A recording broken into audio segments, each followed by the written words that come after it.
로마서 11장 25절 36절을 통해서 유대인의 구원과 하나님의 경륜이라는 주제로 37번째 강의를 살펴보고자 합니다. 서론을 함께 읽겠습니다.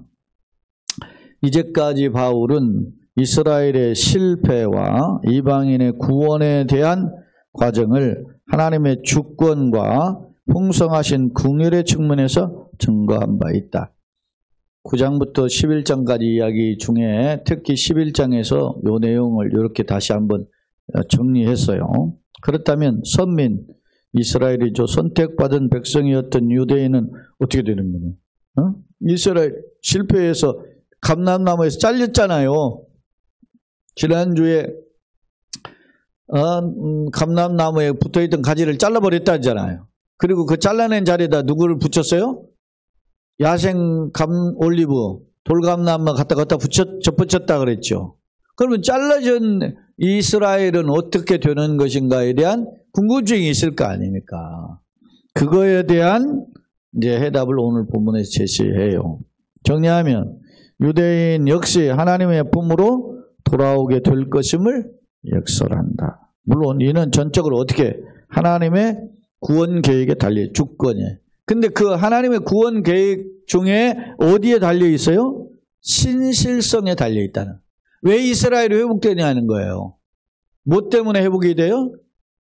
하나님의 신실성. 무슨 신실성이에요? 언약의 신실성. 신실하다는 말은 약속을 끝까지 지킨다라는 뜻이에요.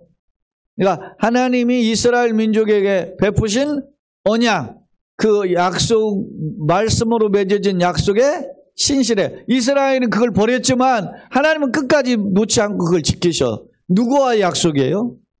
아브라함, 이삭, 야곱 이런 믿음의 조상들과의 약속, 모세와의 약속, 다윗과의 약속, 그 약속을 지키시는 하나님을 보여줘. 그 하나님의 은혜로 이스라엘이 어떻게 회복된다는 거예요. 응? 우리가 찬송가에 하늘 가는 밝은 길이 찬양했죠. 하늘 가는 밝은 길이 그 찬양했죠. 거기에 보면 3절에 이 가사가 바뀐 찬송가로 545장인가 그렇죠? 아닌가? 몇 장이에요? 거기에 보면 나는 부족하여도 영접하실 터이니 몇 장이죠? 545장은 아니고 자 493장이네요. 3절에 보면 내가 천성 바라보고 가까이 왔으니 아버지의 영광 집에 나 쉬고 싶도다. 마지막 거기에 보면 나는 뭐하여도 부족하여도 영접하실 터이니. 내가 잘나서 구원받는 게 아니에요. 오직 은혜로. 응? 나는 부족해도 영접하실 터이니. 하나님의 은혜로 되는 거예요. 근데 그런 은혜가 오늘 이스라엘 민족, 잘려나간 이스라엘 민족을 회복하는 것도 하나님 은혜죠. 근데 그 은혜가 무엇에 근거했다? 언약의 신실하심에 근거한 거다. 그렇게 이야기해요. 그러면 이런 하나님의 구원의 이런 모든 스케줄을 갖다가 뭐라고 얘기해요? 구원의 경륜이다. 그렇게 이야기했는데 구원의 경륜을 그러면 한번 살펴보자는 겁니다. 25절 성경으로 와요. 형제들아 너희가 스스로 뭐하다? 지혜 있다 하면서 이 신비를 지난 시간에도 요 신비에 대해서 잠깐 언급했었죠. 이 구원의 경륜이 신비예요. 우리가 인간의 눈으로 볼 때는 이게 그냥 이해가 되는 게 아니야. 구원의 그래서 신비를 너희가 모르기를 내가 원하지 아니하노니 모르다 아니한다. 이중부정은 강한 긍정. 너희가 알기를 원하노니 그런 뜻이란 말입니다. 그러니까 너희가 이 구원의 신비를 알기를 원한다. 강력한 지금 역설이에요. 자, 그러면 이 신비는 뭐냐? 이 신비는 이방인의 충만한 수가 들어오기까지 이스라엘의 더러는 우둔하게. 지금 잘려졌죠? 즉 교만하고 하나님의 약속을 믿지 않고 그러니까 어떻게 해요? 감람나무에서 잘려가지고 버렸어요. 그러고 나서 이제 그 나무 자리에다가 무슨 나무? 돌감람나무를 접붙였죠. 그 돌감나무에 충만한 수가 차면 어떻게 해야 돼요? 이제 그까지 이스라엘이 돌은 우두게 된다. 그러니까 역으로 이야기하면 충만한 수가 차면 회복된다, 그런 뜻이에요. 자, 26절 같이 읽어봅시다. 그리하여 온 이스라엘이 구원을 받으라. 자, 이방인의 충만한 수가 차면 그 후에 뭐가? 이스라엘 회복의 때가 온다, 그런 뜻입니다. 기록된 바, 이게 이제 이사야 59장인데 한번 읽어봅니다. 구원자가 어디에서? 시온에서 오자. 이 시온은 예루살렘 성전이 있는 산 언덕을 가리킬 때 시온이라 그래요. 근데 흔히 이제 시온은 하나님의 계시는 곳으로 이야기하고, 흔히 이스라엘 민족 전체를 가리키는 표현을 할 때 시온, 그렇게 표현해요. 지금도 시오니스트라고 이 아랍권에서는 그 하잖아요. 이 시오니스트를 없애버려야 된다고 이란을 중심으로 막 그러잖아요. 이 시온이 하나님의 백성이라고 하는 그 자부심을 갖는 거예요. 하나님의 성령과 연관됐죠. 자, 시온에서 오사 야곱에게서 경건하지 않은 것을 어떻게 돌이키시래. 그러니까 하나님 떠난 자들이 이제 회복할 때가 온다는 거예요. 돌이키시겠고, 내가 그들의 죄를 어떻게 없이 할 때, 죄를 없이 한다는 것은 의인이 되게 하는 거죠. 할 때 그들에게 보여 이루어질 내 언약이 이것이라 함과 같다. 그렇게 했어요. 그러니까 하나님께서는 이방인의 이제 충만한 수가 차면 누구를? 유대인들을 회복시킬 것이라는 것이 하나님의 뭐요? 구원의 계획이야. 이것을 바울은 뭐라 그랬어요? 신비라, 이렇게 표현을 한 거예요. 그러면서 복음으로 하면, 복음은 뭐예요? 복음이 누구예요?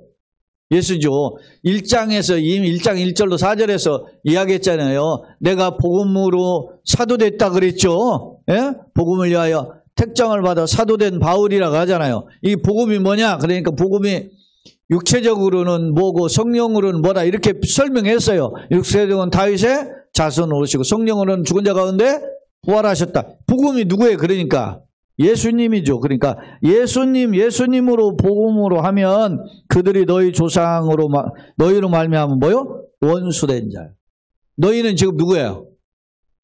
지금 이 편지를 받는 이방 기독교인이고, 그들은 누구예요? 그러면 잘림을 받은 누구요? 이스라엘 사람이죠. 자, 예수 복음으로 따지면 너희와 그들, 예수를 믿는 너희들과 예수를 안 믿고 잘린 복음을 거부한 이 유대인들과는 무슨 관계예요? 원수된 자잖아. 예? 왜냐? 하나님의 백성과 아닌 차이니까 원수된 자요. 택하심으로 하면 조상들로 말미암아 사랑을 입은 자냐. 택하심을 언약적인 측면에 보면 이스라엘 백성도 여전히 어떻게 하다? 하나님의 사랑을 입은 사람들이다. 할렐루야. 그죠? 예? 예수 복음을 영접을 거부했기 때문에 엄밀히 따지면은 하나님과 원수된 관계지만, 그러나 여전히 그들도 뭐다? 하나님의 언약에 있는 자들이라. 아브라함 언약, 모세의 언약, 다윗의 언약, 이런 언약에 있는 자들이다. 그래서 하나님의 사랑을 입은 자라, 이렇게 상계해요. 그러면서 29절 같이 읽어봅시다. 하나님의 은사와 부르심에는 뭐가 없어요? 후회하심이 없다. 예? 하나님의 구원을 하는 이런 계획에, 은사와 부르심이라는 말은 은혜를 주시고 구원하는 계획에는 후회하심이 없다는 거예요. 예? 내가 저놈을 부른 거 이런 거 아니라는 거예요. 그러니까 하나님의 구원 계획에는 후회하심이 없다라는 뜻입니다. 이 후회하심이 없다라고 하는, 제가 이 헬라어를 살펴보니까 이제 부정접두어인 메타멜로마이라는 단어와 부정접두어인 아와 그 회개하다라는 메타멜로아이가 이 합성어된 단어에, 다시 말하면 하나님이 자신이 구원을 이렇게 계획한 것을 어떻게 결코 취소하거나 포기하지 않는 분이다. 그런 뜻이 후회하심이 없다. 그런 단어로 표현되어 있어요. 자, 30절. 너희가 전에는 하나님께 순종하지 아니하되. 너희는 누구에라 하겠죠? 이방의 예수를 믿는 로마에 있는 지금 기독교인들이죠. 이방 기독교인이에요.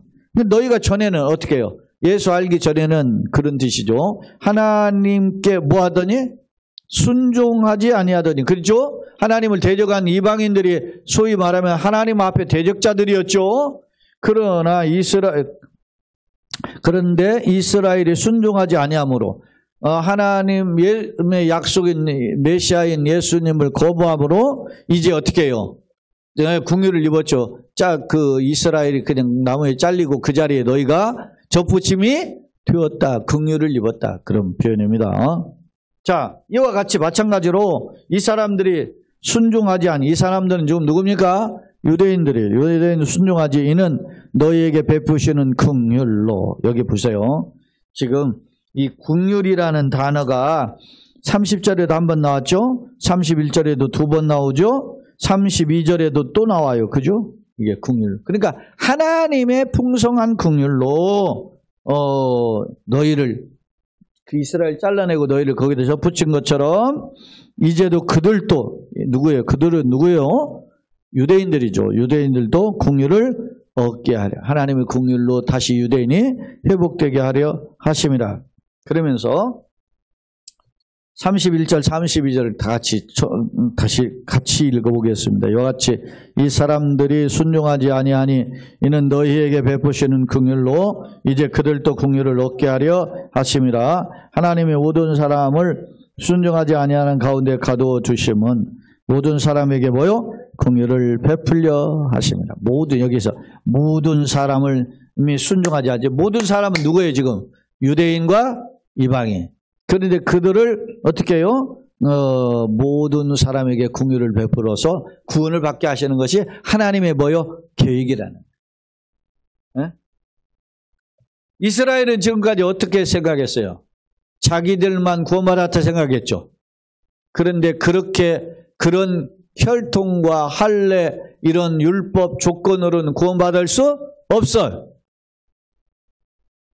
오직 믿음으로 구원을 받아요. 그런데 그 구원의 대상이 누구죠? 유대인뿐만 아니라 이방인까지도 포함되어 있어요. 근데 이방인들을 구원하시는 하나님이 그럼 유대인을 버리시는 그렇지 않고 유대인들도 하나님이 그 긍휼로 구원하시기를 원한다는 거예요. 이 말은 무슨 말이에요? 하나님은 유대인, 이방인, 유대인 다시 돌아오는 이 사이클을 통해서 모두가 구원받기를 원하신다는 거죠. 이게 뭐요?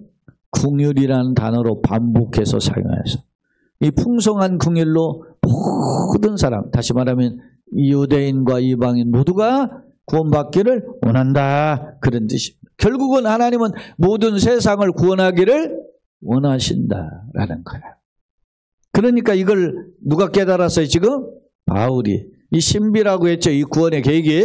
그걸 깨달으니까 바울이 이제 깊은 감탄의 노래를 찬양을 하는 거죠. 33절 깊도다 하나님의 지혜와 지식의 풍성함. 이거 지혜와 지식은 뭡니까? 구원의 경륜이란 말입니다. 구원의 지식이란 말입니다. 그의 판단은 헤아리지 못할 것이며 그의 길은 찾지 못할 것이로다. 누가 주의 마음을 알았느냐?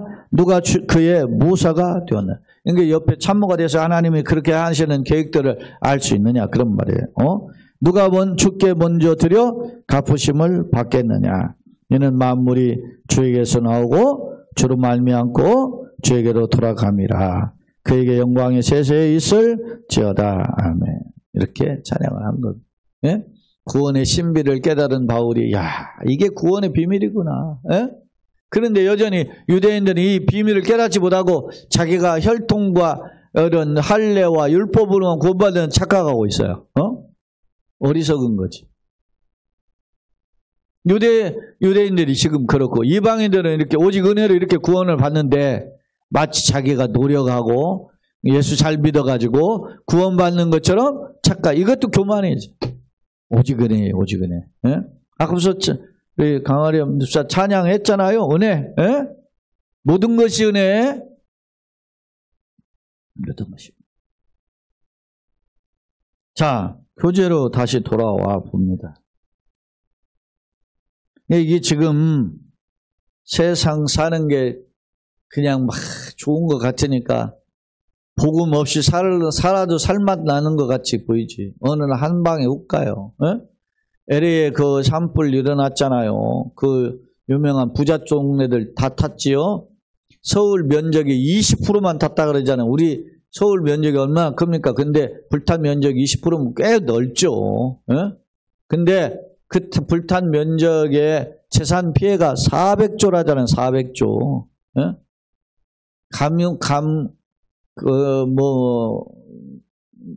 계산이 안 되죠. 너무 천문학적인 돈이니까. 우리나라 1년 예산이 650조예요. 1년 딱 살림살이해서 쓰는 돈이 650조인데 거기에 3분의 2가량이 불타버렸으니까 어마어마하게 탄 거죠. 그런 거 우리 세상에 깨달아야 돼. 한 방에 훅 갈 수 있다는 거. 자, 25절 36절 25절은 이방인들이 믿음이 있다고 유대인들에게 대하여 자만을 할 것을 경계한 교훈이다. 야, 우리는 믿음이 있어 구원받아서 이렇게 유대인들 앞에서 건방 떨지 말라라는 거예요. 하나님의 구원 경륜은 이방인의 충만한 수가 차면 그리고 그 유대인들이 결국 구원받는다 그런 것입니다.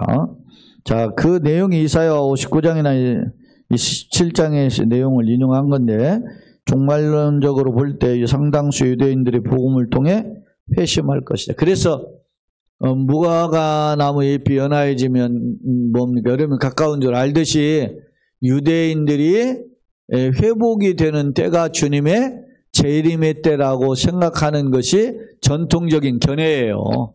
그래서 언제 유대인들이 예수를 믿는가 그런 관심이 있는 것도 사실이죠. 오늘날 유대인들 중에 예수를 믿는 사람들이 있죠. 소위 그런 사람들을 가리켜서 메시아닉 주라고 하는 우리가 표현을 하는데 그런 사람들이 점점 늘고 있는 것이 사실이에요. 28절 29절 유대인이 복음을 거부하여 하나님과 적대 관계에 있으나 이방인은 복음을 통해 하나님과 화목을 됐죠. 그리고 이제 이방인들이 하나님과의 관계 회복되고 잘려나간 이 유대인들이 다시금 이방인의 충만한 수가 차면 회복될 때가 온다. 이게 구원의 신비다. 신비. 미스테리온. 우리 미스테리온에서 소위 미스테리라고 하는 영어 단어가 온 거죠. 비밀스러운 교리, 인류 구원을 위한 하나님의 오묘한 계획을 바울은 신비라 이런 표현을 했어요. 그런데 이렇게 하나님이 이스라엘을 구원하고 이방인을 구원하는 이 계획에는 뭐라고? 후회하심이 없다. 은사와 여기 하나님의 은사와 부르심에 후회하심이 없다 그러잖아요. 그런 겁니다. 아메타멜레트라고 하는 돌이킬 수 없다. 하나님의 작정은 포기되거나 취소되지 않음을 강조하는 표현입니다. 30절로 32절 이방인의 패역함 중에도 공렬하심으로 복음을 영접한 것처럼 마찬가지죠. 유대인들도 그 하나님의 풍성한 궁율로 다시 회복될 것이다 라고 하는 것이 바울의 견해, 깨달은 견해죠. 결론적으로 33절 36절은 일종의 소위 송영이에요. 하나님의 구원 경륜을 찬양한 내용이라면 결론적으로 하나님은 패역한 이방인과 불순종의 유대인 모두를 구원하시는 은혜가 풍성하신 하나님이시기 때문에 그 하나님의 경륜을 깨닫고 바울이 깊도다 하나님의 지혜와 지식의 풍성함이 이렇게 찬양했던 것입니다. 그런 면에서 보면 1장에서 11장까지 이루어지는 구원의 교리의 결론임을 알 수 있어요. 그래서 오늘 우리가 11장 마지막 부분 하고 있는데 이 찬양은 이러한 하나님의 구원 경륜에 대한 찬양임을 알 수 있어요. 자, 그러면 좀 내용을 정리해 보았습니다. 유대인의 구원과 온 이스라엘이라는 의미는 뭐냐 한번 보겠습니다. 자, 유대인의 구원의 경륜은 유대인이 완악하여 복음에 불순종했으나 이방인의 충만한 수가 어떻게 해요? 차면 이스라엘이 결국에는 구원을 받게 될 것이다 라고 하는 것이 하나님 구원 경륜이에요. 이건 왜 이스라엘이 구원을 받죠? 그러면 무엇에 근거해서? 이스라엘 잘나서 그게 아니고 그들의 조상들과 하신 하나님의 약속의 언약의 신실성 때문이다. 신실성. 유대인이 메시아를 배척함을 이방인의 구원계로 활용하신 분은 놀라운 은혜이고 선민에게 대한 언약의 무효가 아닌. 그러면 하나 예수님 안 믿었으니까 무효시켜버려야 되잖아요. 근데 무효시키지 않고 오히려 그들을 구원하신다는 거예요. 왜? 이게 언약의 신실성 때문에. 새 언약. 이게 예레미야 30일 외기도 쉬워요. 예레미야 31장 31절이 네, 새 언약이라 그래. 그러니까 옛 언약에 반대되는 개념이죠. 옛 언약은 뭐죠? 모세의 율법이에요. 모세의 율법을 뭐라고 해요? 옛 언약. 새 언약은 그럼 뭐예요? 모세의 율법이 가리키고 있는 새로운 약속. 그게 누구예요? 메시아예요. 메시아. 새 언약은 예수 그리스도를 가리키죠. 자, 새 언약은 유대인의 구원은 낡은 종교의식의 회귀가 아니라, 그러니까 옛 언약에서는 제사 드리고 막 그러잖아요. 오늘날 우리는 예수 믿고 옛날처럼 뭐 양자바지를 비둘기 잡고 그런 제사 안 하잖아요. 왜? 언약이 다 예수 안에서 성취됐기 때문에. 그것은 다 예수님의 뭐에 불과해? 그림자에 불과하단 말이에요. 그래서 학자들 간에 구약의 율법을 세 파트로 나눠요. 하나는 뭐 후킴, 미시파팀, 그 다음에 시민법 이런 식으로 나눈다 말입니다. 후킴은 의식법이고 미시파팀은 도덕법이고 그 다음에 이제 시민법이 있다는 거죠. 도덕법은 십계명이 주 대표고 시민법은 시민으로서 이 땅에 살아가는 사람이 어떻게 지켜야 될 그런 원리들이에요. 그러니까 절대성의 기준보다는 사회적인 상황 속에서 주어진 거다 이렇게 해석을 하죠. 그런 원리들이 어떻게 그건 원리를 그렇게 지켜야만 구원받는 게 아니고 오직 그 언약이 추구하고 있는 포커스가 누구를 향하고 있어요? 메시아. 그러니까 메시아이신 예수를 믿는 거예요. 그래서 예수를 내가 율법이나 선지자를 폐하러 온 게 아니고 뭐 하러 왔어요? 완전케 하러 왔다. 그러니까 예수님이 언약의 완성자다. 그렇게 이야기해요.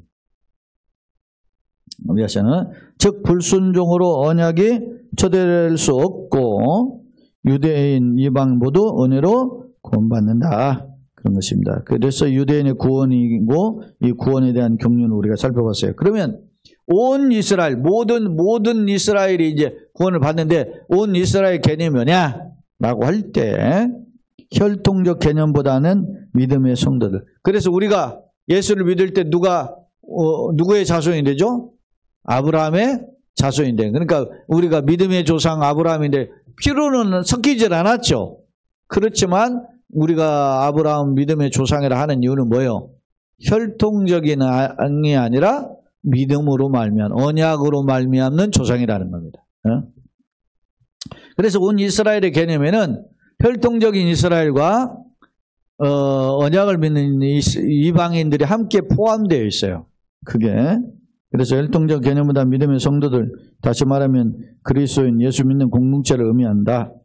때문에 하나님의 약속을 믿고 은혜로 선택을 받은 언약의 백성들을 총칭하는 표현이 뭐라고? 온 이스라엘이다. 이렇게 표현한 겁니다. 바울의 성경 33절로 36절이었죠. 구속 역사의 놀라운 계획과 섭리에 대해서 바울이 찬양하고 있습니다. 자, 결론입니다. 혹자, 예를 들어 초현실주의예요. 초현실주의가 뭐라 그랬어요? 초현실주의는 하나님의 존재를 인정해요. 그러나 하나님은 뭐예요? 천지를 창조하신 후에 어떻게 한다? 세상을 떠나 계신다. 초현실에 계신다. 열중샷. 니들 알아서 살아봐. 그래가지고 세상과 관련이 없는 것처럼 생각하는 게 뭐라고? 초현실주의예요. 초현실주의자는 하나님은 세상을 창조하셨지만 세상과 동떨어져 계시기에 인간이 의지에 따라서 역사를 만들 수 있다. 이렇게 주장해요. 내가 믿으면 믿어서 구원받을 수 있고 안 믿으면 안 믿을 수도 있고 이게 인간이라는 거예요. 그러니까 초현실주의자 생각도 있고 더 나아가서 이제 자유의지를 강조하는 그런 인본주의적 구원관이죠. 물론 인간에게 자유의지가 주어졌으면 분명해요. 있어요. 그러나 자유의지는 우리가 인간이 내가 주인 노릇하라는 것이 아니라 주인 노릇하는 절대적인 힘이 아니라 오히려 생사화복을 주관하시는 또 인류를 간섭하시는 하나님의 통치하심을 바라봐야 된다. 그것을 가지고 하나님을 따라가야 된다 말입니다. 예? 특히 하나님은 약속하신 말씀을 성취하시는 분임을 깨닫고 그 뜻에 순종해야 한다. 하나님은 인자가 아니하니 후회가 없지요. 하나님은 사람이 아니시니 시건치 않으시죠. 그런 그 신실하신 하나님을 붙잡고 따라가야 된다. 로마서 11장은 이를 교훈하고 있다. 예를 들면 이방인의 충만함과 유대인의 회복에 대한 하나님의 계획과 경륜이 그러하다. 때문에 바울은 그 신비를 어떻게 해요? 깨닫고 감격하며 삼위 하나님, 성삼위 하나님을 찬양했다. 깊도다 하나님의 지혜와 지식이 부족함 이런 찬양을 한 거예요. 나는 무엇을 감사하고 찬송하는가? 예? 어메이징 그레이스, 나 같은 죄인 살리신 주인의 놀라와. 예? 그것은 하나님의 찬송가 304장에 얼마나 귀합니까? 하늘을 두루마리 삼고 바다를 먹물 삼아도 하나님의 크신 사랑 다 기록할 수 없겠네. 예? 얼마나 큰 찬양입니까? 너무 귀한 거죠. 나를 구속하셨으며 또한 인류를 구원하기 위한 통로로 나를 구원하시고 먼저 부르시고 그 다음에 나를 살게 하는 건 뭐예요? 구원의 통로예요. 나를 통해서 누구든지 천하만민을 살리고자 하는 통로로 부르시고 세상 끝날까지 동행하시는 그런 하나님의 은혜에 감사하고 그 사명에 충성하는 자로 살기를 예수님의 이름으로 축원합니다. 아멘. 좋으신 하나님.